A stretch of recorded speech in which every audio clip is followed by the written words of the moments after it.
Hello everyone, so this is career focus and welcome back to our YouTube channel. यहाँ पर हम discuss कर रहे हैं मोस्ट इम्पॉर्टेंट क्वेश्चंस जो JKSSB एंड एक्सपेक्टेड क्वेश्चंस जो JKSSB पूछ रहा है एंड JK PSI एग्ज़ाम्स में पूछ रहा है। तो सबसे पहला है वर्ल्ड वेटलैंड डे। तो वर्ल्ड वेटलैंड डे कब ऑब्जर्व किया जाता है?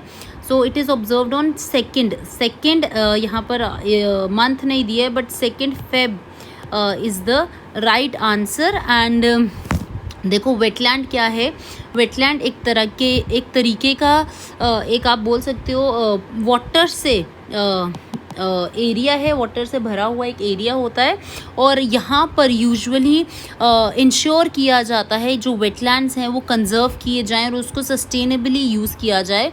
इस साल का जो थीम है वेटलैंड डे का वो भी मैं आपको बता देती हूँ। तो वो है wetlands action for people and nature. ठीक है, सो wetland actions for people and nature इस साल का थीम है। आपसे ये भी पूछ सकते हैं।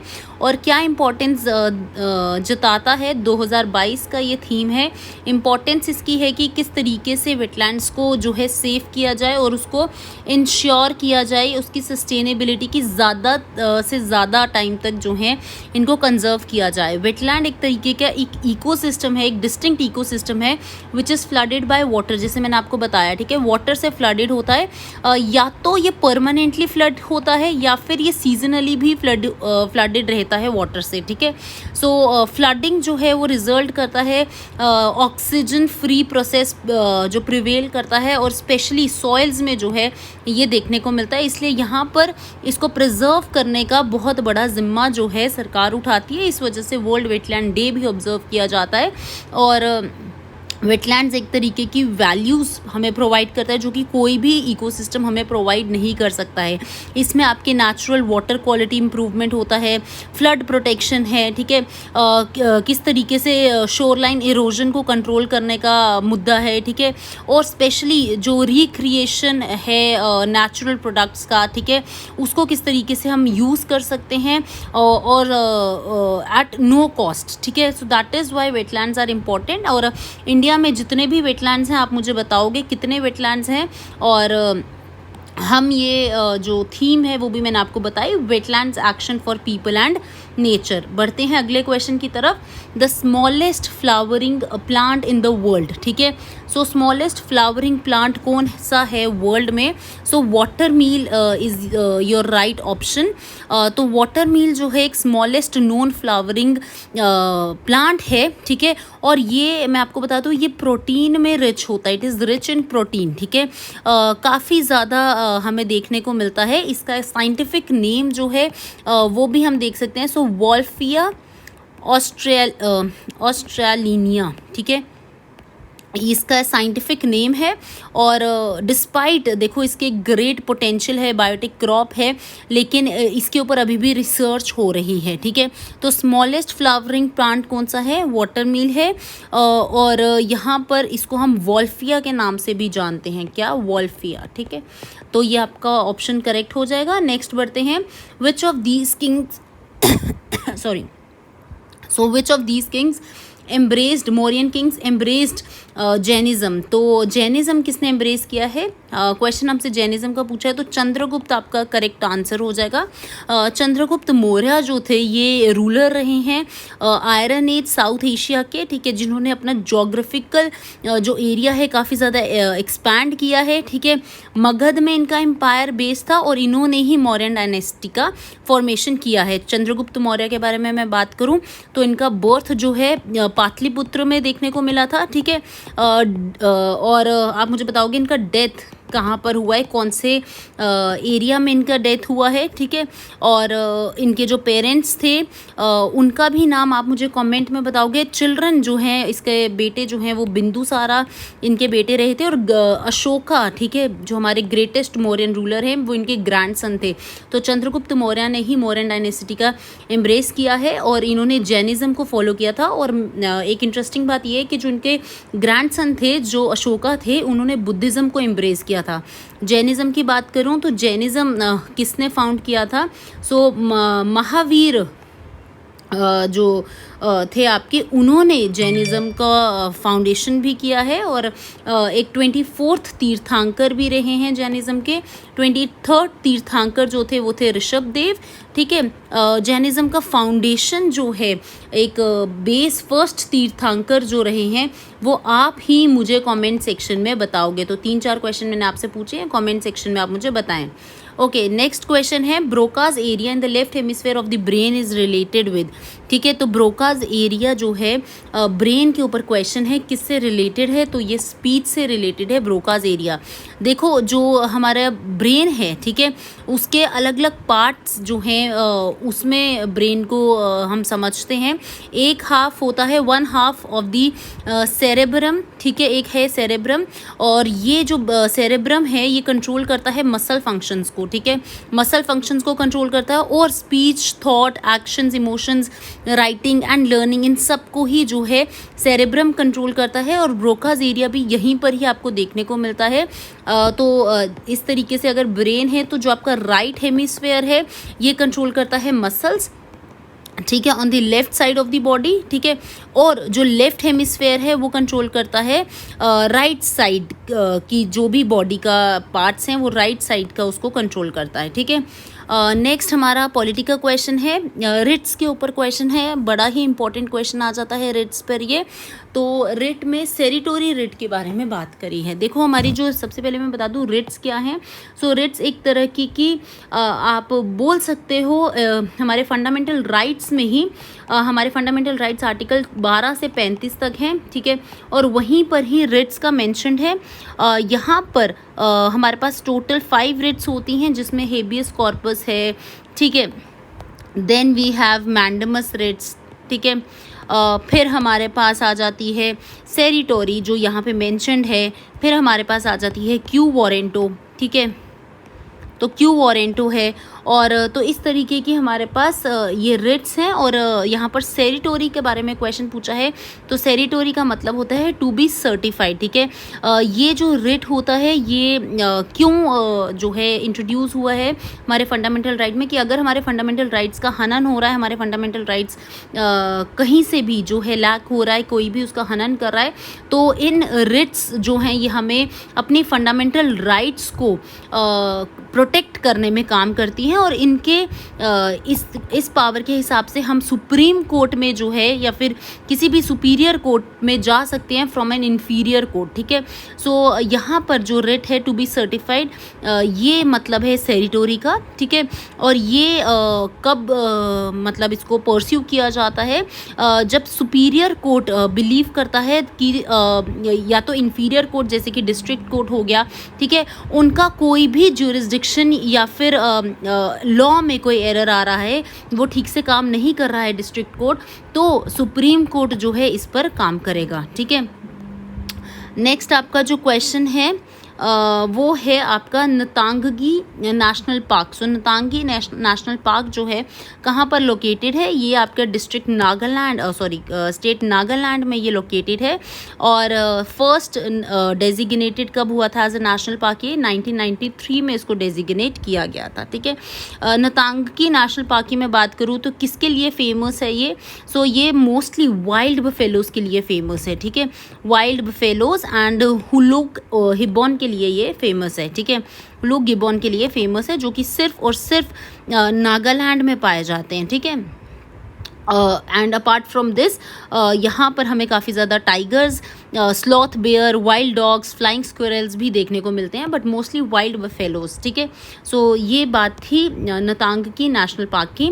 नेक्स्ट हमारा क्वेश्चन एक ऑथर पर है, ठीक है, बुक पर क्वेश्चन है। सिद्धार्थ मुखर्जी की कौन सी अभी बुक रिसेंटली आई है, तो the book named is the gene and intimate history. ये बुक जो है सिद्धार्थ मुखर्जी ने इसको लिखा है, और ये सिद्धार्थ मुखर्जी एक इंडियन बॉर्न है, ठीक है, लेकिन अमेरिकन फिजिशियन है और ऑथर भी हैं। ये बुक जो है पब्लिश की गई थी 17 मई को 2016 में, ठीक है, इसको पब्लिश किया गया था। आगे बढ़ते हैं। The community development program. तो कम्युनिटी डेवलपमेंट प्रोग्राम जो है ये कब लॉन्च किया गया था? तो कम्युनिटी डेवलपमेंट प्रोग्राम जो है ये 1952 में इसको लॉन्च किया गया है। एक तरीके का मूवमेंट है जो डिज़ाइन करता है कि किस तरीके से पूरी कम्युनिटी के लिए एक बेटर लिविंग बनाई जाए, ठीक है। So to promote a better living for the community. साथ ही साथ साथ ही साथ एक्टिव पार्टिसिपेशन हो कम्युनिटी में, सब लोगों का एक अच्छा कम्युनिटी बनाया जाए, एक अच्छे तर पर जो है काम किया जाए, ठीक है। So it is the biggest rural readjustment scheme जो है वो तैयार करी गई है, जो कि हमारी गवर्नमेंट ऑफ इंडिया लेकर आए थे। तो कौन सी है? कम्युनिटी डेवलपमेंट प्रोग्राम 1952 में इसको लॉन्च किया गया था, ठीक है। तो 3 टाइप की कम्युनिटीज़ हैं हमारे पास, रूरल है, अर्बन है और सब अर्बन है, ठीक है। आगे बढ़ते हैं। आइसोटोन्स, तो साइंस के ऊपर क्वेश्चन है। आइसोटोन्स, आइसोबार्स, ठीक है। आइसोटोप्स भी है आपके पास, तो आइसोबार्स भी हैं, आइसोटोप्स भी और आइसोटोन्स भी हैं। देखो आइसोटोन्स क्या हैं? Which have same number of neutrons. तो वो आइसोटोन्स वो होते हैं जिनका न्यूट्रॉन जो हैं वो सेम होते हैं। तो एनी 2 और मोर स्पीशीज ऑफ एटम्स और न्यूक्लियाई जिनके पास सेम न्यूट्रॉन्स होते हैं उनको हम आइसोटोन्स बोलते हैं। हमारे पास क्लोरीन है 37 जिसका एटॉमिक नंबर है। पोटाशियम है, क्लोरीन है 37, आइसोटोन्स हैं। पोटाशियम है 39, इसका एटॉमिक नंबर है, ये भी आइसोटोन है, ठीक है। इनके सेम हमारे पास न्यूट्रॉन्स प्रेजेंट हैं, ठीक है। तो यहाँ पर जो है आइसोटोन्स, आई होप आप समझ गए होंगे क्या है। उसी तरीके से मैं बात कर देती हूँ आइसोबार्स की। तो आइसोबार्स वो होते हैं जिनका सेम मास नंबर है बट डिफरेंट एटॉमिक नंबर है, ठीक है। तो मास नंबर इनका सेम रहता है, एटॉमिक नंबर डिफरेंट रहते हैं। और आइसोटोप्स इनके ऑपोजिट हो जाते हैं जिनका सेम एटॉमिक नंबर है लेकिन इनका डिफरेंट मास नंबर है, ठीक है। यूजुअली हम इसको इस तरीके से रिप्रेजेंट करते हैं। ये आपका मेटल आ जाता है, यहाँ पर हम मास नंबर लिखते हैं और यहाँ पर हम एटॉमिक नंबर लिखते हैं, ठीक है। आगे बढ़ते हैं। Regional remote sensing service centre is not located, ठीक है। तो नॉट लोकेटेड पूछा है। तो regional remote sensing service centre जो है सबसे पहले तो बात करते हैं कहाँ पर है, ठीक है। सो ये आपका जोधपुर में भी है, नागपुर में भी है, बेंगलोर में भी है, ठीक है। तो अब बात करते हैं कहाँ पर नहीं है। तो दैट मीन्स ये अहमदाबाद में नहीं देखने को मिलता। उसके बाद ऑस्कर प्राइज़ जो है किसके बारे में बात करता है? ये फिल्म्स के बारे में बात करता है। एक अकेडमी अवार्ड्स है जिनको हम पॉपुलरली बोलते हैं ऑस्कर्स, ठीक है। ये आर्टिस्टिक और टेक्निकल मेरिट जो रहता है पिक्चर में, फिल्म इंडस्ट्री में, उनको ये दिया जाता है, ठीक है। और एंटरटेनमेंट इंडस्ट्री में ये अवार्ड दिया जाता है, सबसे ऊंचा अवार्ड यही माना जाता है, ठीक है। नेक्स्ट है dash is associated with the sport billiards. तो बिलियर्ड्स के साथ कौन सा एसोसिएटेड है? तो ये आपका आ जाएगा जिगर, ठीक है। सो जिगर is associated with the sport billiards. Bullseye की मैं बात करूं तो ये जो स्पोर्ट है ये आपको पता है एक तरीके का टारगेट होता है, उसको टारगेट करना है, ऐसे एक बोर्ड बना होता है। टॉप स्पिन की बात करूं तो इस तरीके का होता है और उसको स्पिन जो है उस तरीके का स्पोर्ट है, ठीक है। ये एक बॉल की प्रॉपर्टी हो जाती है जिसको हम टॉप स्पिन भी बोलते हैं, ठीक है। सो यहाँ पर जिगर इज़ योर करेक्ट आंसर।